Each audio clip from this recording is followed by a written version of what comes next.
देश की आजादी के बाद कई दशकों तक सत्ता में रहने वाली कांग्रेस पार्टी के दिन लगता है अब लद चुके हैं।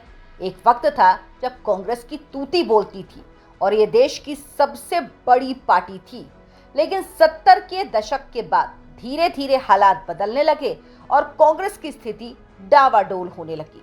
2014 के बाद अब ये तेजी से सिमटती जा रही है। कुछ राज्य तो ऐसे जहां से कांग्रेस गायब ही हो चुकी है, यानी एक भी विधायक नहीं है। देश में सभी राज्यों के कुल विधायक 4033 हैं, जिनमें से महज 658 कांग्रेस के हैं। ये हाल देश की सबसे पुरानी पार्टी और दूसरे सबसे बड़े दल का है।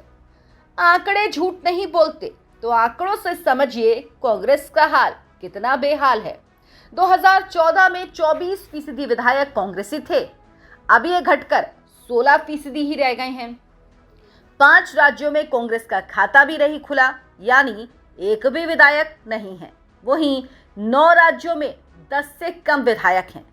1951 में तमिलनाडु को छोड़कर सभी राज्यों में सरकार बनाने वाली कांग्रेस के अब सिर्फ 3 राज्यों में ही मुख्यमंत्री बचे हैं।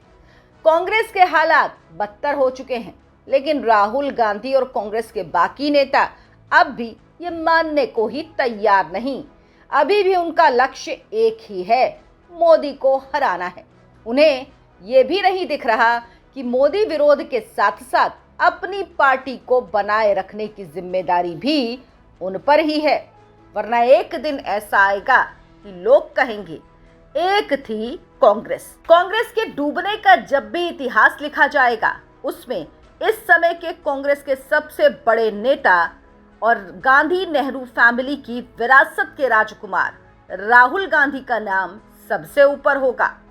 राहुल गांधी ने कश्मीर से कन्याकुमारी तक भारत जोड़ो यात्रा की, लेकिन हाल ही में हुए नॉर्थ ईस्ट के 3 राज्यों के नतीजों से साफ है कि उनकी इस यात्रा का कोई खास फायदा पार्टी को नहीं हुआ।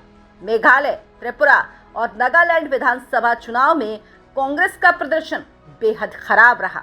नागालैंड में कांग्रेस 0 थी, 0 ही रही। त्रिपुरा में 0 से 3 पर आ गई, जिसे उपलब्धि के तौर पर नहीं देखा जा सकता। मेघालय में 21 से 5 पर आ गिरी।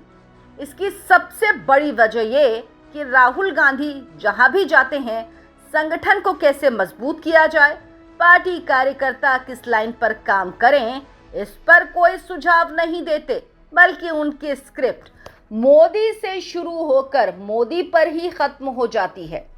अगर इन 3 राज्यों में मिली हार का विश्लेषण किया जाए, तो सबसे महत्वपूर्ण बात यह कि पार्टी के पास अपनी कोई रणनीति नहीं है।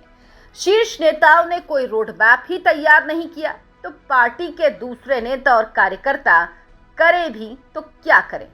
दूसरी तरफ मोदी के नेतृत्व में बीजेपी छोटे से छोटे चुनाव को भी गंभीरता से लेती है और रणनीति बनाने के लिए पार्टी में जबरदस्त होमवर्क किया जाता है।